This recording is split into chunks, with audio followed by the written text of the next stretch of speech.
સિંહાસન 32 કે 32 પૂતળીની વાર્તાઓ તમે જરૂર સાંભળી હશે. આ એવી વાર્તાઓ છે કે જેને જુદા જુદા લેખકોએ પોતાની રીતે રજૂ કરી છે. આ અગાઉ આપણી આ ચેનલમાં આપણે 32 પૂતળીની 2 વાર્તાઓ અપલોડ કરેલી છે. એક 32 પૂતળીની વાર્તાઓ અને બીજી સિંહાસન 32 ના નામે. પરંતુ આજે આપણે વાર્તાઓ 32 પૂતળીની સાંભળવાના છીએ. એ વાર્તા શામળ ભટ્ટની છે. જો તમે ગુજરાતી સાહિત્યને પ્રેમ કરતા હશો તો શામળ ભટ્ટનું નામ તમે જરૂર સાંભળ્યું હશે.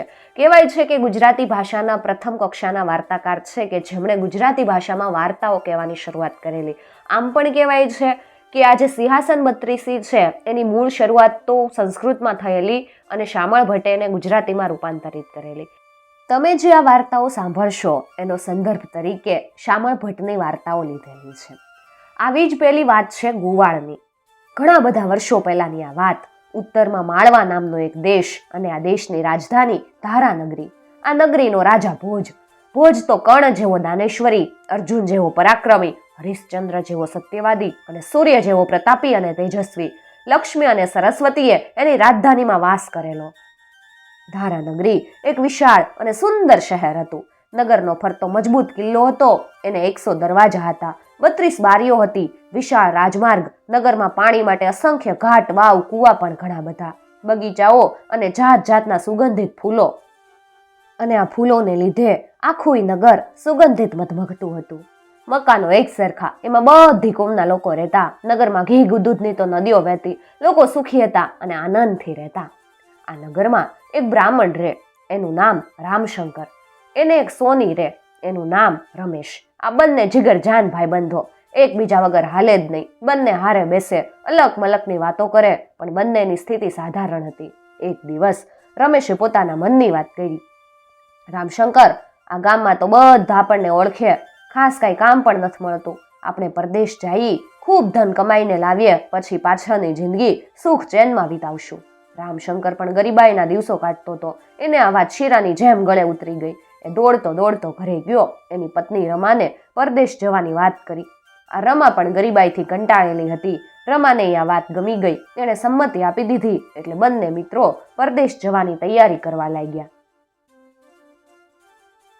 બીજા દિવસે વહેલી સવારે બંને હાલી નીકળ્યા. ચાલતા ચાલતા ઘણા દિવસો વીતી ગયા. મહિનાઓ થયા. તેઓ કનકપુર નામના એક નગરમાં આવ્યા. આ નગરમાં રાજા વિજયસિંહ કરીને રાજ કરે. આ બંનેને આ શહેર તો ગમી ગયું. આ નગરમાં રહેવાનો મનસૂબો કર્યો. રામશંકર વેદ પુરાણનો જાણકાર હતો. શાસ્ત્રો તો એને મોઢે હતા.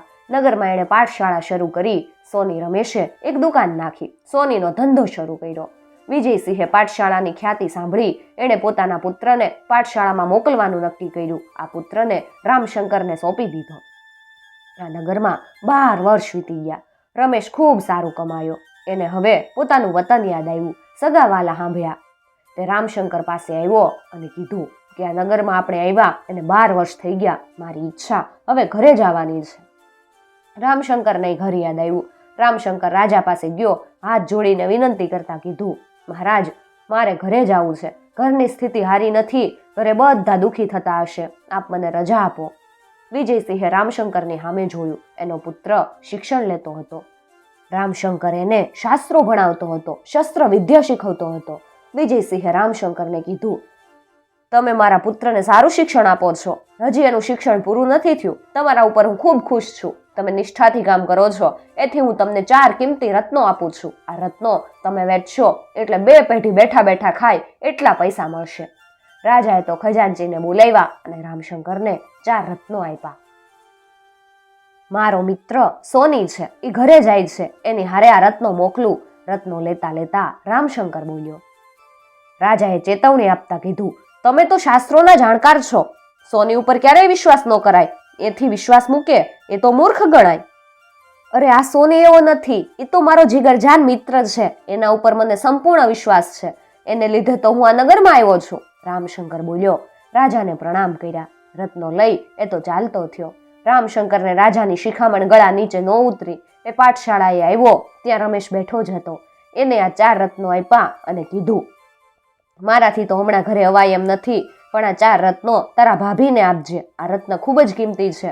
મારા કુશળતાના સમાચાર આપજે. રમેશે રત્નો જોયા. એની કિંમતનો અંદાજ આવી ગયો. એનું મન લલચાયું. એ મનમાં ને મનમાં બબડ્યો, આવા રત્નો કાંઈ તે બ્રાહ્મણના ઘરે હોભે, એને આ રત્નો નહીં જ આપું. અને તે શું કરી લે હે? રમેશ ઘરે આવ્યો. રત્નોને એણે ઘરમાં દાટી દીધા. શહેરના 4 આગેવાનોને મળ્યો. એમના ઘરે એને જમવા બોલાવ્યા. દરેકને મિષ્ટાન જમાડ્યું. 5 સોના મહોર આપી અને કીધું, તમારે મારી સાથે રામશંકરના ઘરે આવવાનું છે કે મેં એને 4 રત્નો આપ્યા છે. 4 આગેવાનો ખોટું બોલવા તૈયાર થઈ ગયા. રમેશ રામશંકરના ઘરે ગયો. એને સાથે 4 આગેવાનો લીધા. પછી રમેશે રમાને કીધું કે મારા ભાઈ રામશંકર ખૂબ કુશળ છે. તેઓએ સોનાના 4 સિક્કા મોકલ્યા. તેઓ ખૂબ કમાઈને આવશે. આ સોનાના સિક્કા આ 4 આગેવાનોની સાક્ષીમાં તમને આપું છું. સોના મહોરો આપી અને રમેશ ઘરે ગયો. પેલા આગેવાનો પણ હાલતા થઈ ગયા. આ 4 સોના મહોર રમાએ તો 4 દિવસમાં જ વાપરી નાખી. કારણ કે મકાન પડી જાય એમ હતું. એને હરખું કરાયું. ગામમાં માંગતા હતા એમને થોડાક પૈસા આપ્યા. અંતે રમાના નસીબમાં તો દુઃખ જ લખાયેલું હતું.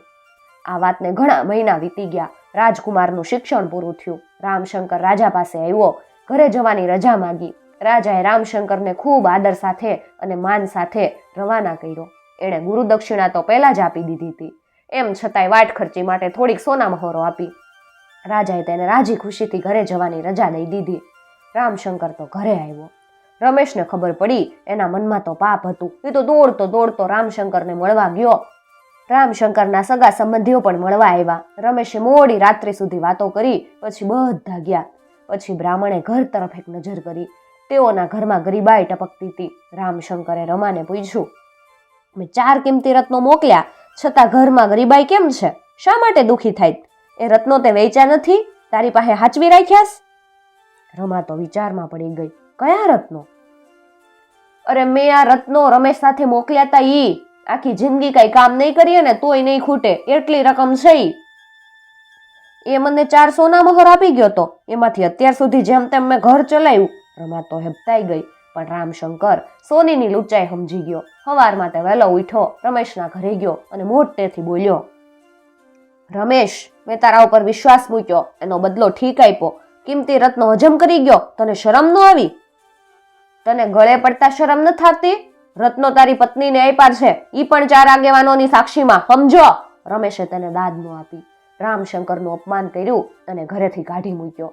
રામશંકર રાજા ભોજના દરબારમાં ગયો. રમેશ સામે ફરિયાદ કરી.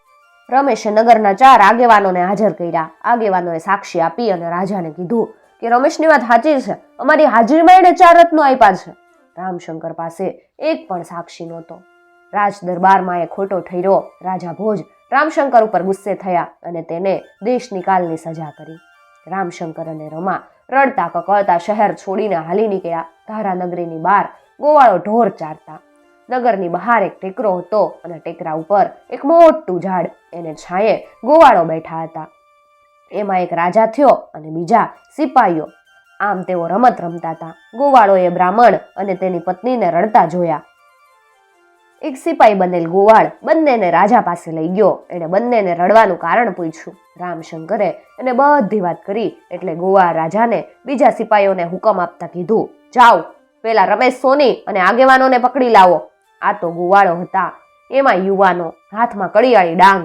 જોત જોતામાં તો આ બધાને ગોવાળો પકડી લાવ્યા. ગોવાળ રાજા ટેકરા ઉપર બેઠો હતો. એણે રમેશને પૂછ્યું, બોલ રમેશ, તને રામશંકરે રત્નો આપ્યા હતા? તે તેમના પત્ની રમાને આપ્યા કે નહીં? રત્નો મેં આપ્યા છે. ઈ પણ આ 4 આગેવાનોની સાક્ષીમાં. રમેશે જવાબ આપ્યો.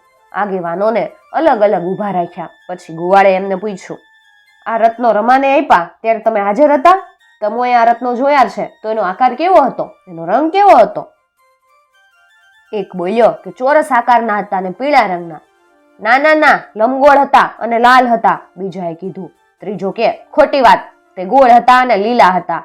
ચોથાએ કીધું, નહીં, એ ત્રિકોણાકારના હતા. ગોવાળ રાજા સમજી ગયો આ આગેવાનો ખોટા છે.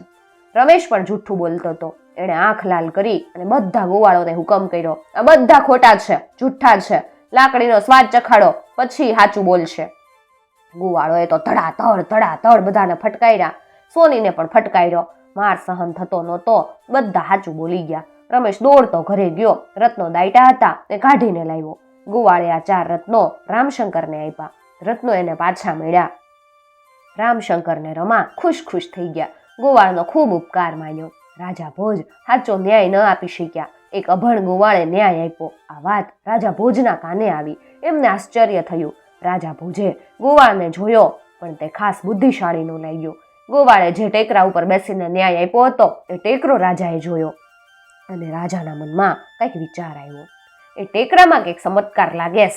એમણે પ્રધાનોને બોલાવ્યા. આ ટેકરો ખોદવા હુકમ પણ કર્યો. મજૂરો આવ્યા, ટેકરો ખોદવાનું ચાલુ કર્યું. ત્યાં સોનાનો ચળકતો ભાગ દેખાયો અને ત્યાંથી એક સિંહાસન નીકળ્યું. આ સિંહાસન અદ્ભુત હતું, સોનાનું સિંહાસન. એના ઉપર રત્નો જડેલા હતા, સુંદર કલા કારીગરી અને કોતરકામ. સિંહાસન ગોળાકારે બનાવેલું. એની ફરતે સોનાની 32 પૂતળીઓ હતી. દરેક પૂતળીમાં હીર, મોતી, માણેક, નીલમ, પોખરાજ, અમૂલ્ય રત્નો જડેલા હતા. પૂતળી બનાવવામાં અદ્ભુત શક્તિ કલાકારોએ વાપરી હશે. એની મુખ મુદ્રા જાણે હસીને સામે ન આવે એવી જ હતી. રાજા ભોજે સિંહાસન જોયું, એ ખુશ થઈ ગયા. નગરમાં પણ આનંદ હતો. નગરજનો આ સિંહાસન જોવા આવ્યા. રાજાએ સિંહાસન રાજસભામાં મુકાયું. પંડિતો, બ્રાહ્મણો બોલાવ્યા. આ સિંહાસનનું પૂજન કરાયું, મુહૂર્ત જોડાયું. રાજા ભોજ સિંહાસન ઉપર બેસવા જતા હતા તે અચાનક એક અવાજ સંભળાયો. ખબરદાર, આ સિંહાસન ઉપર પગ મૂકવાનો અધિકાર તો એને જ છે. વાક્ય અધૂરું મુકાયું અને 32 પૂતળીમાંથી એક પૂતળી આ વાક્ય બોલી. કોણ હતી આ 32 પૂતળી અને કોનું હતું આ સિંહાસન, એ સાંભળવા માટે તમારે બીજા વિડીયોની રાહ જોવી પડશે. મિત્રો, જો તમને આવી વાર્તાઓ સાંભળવી ગમતી હોય તો ચેનલને જરૂરથી સબસ્ક્રાઇબ કરી અને સાથે આપેલું બેલ આઇકોન પ્રેસ કરજો, જેથી આવનાર નવા વિડીયોઝની નોટિફિકેશન સૌથી પહેલાં તમને મળી શકે.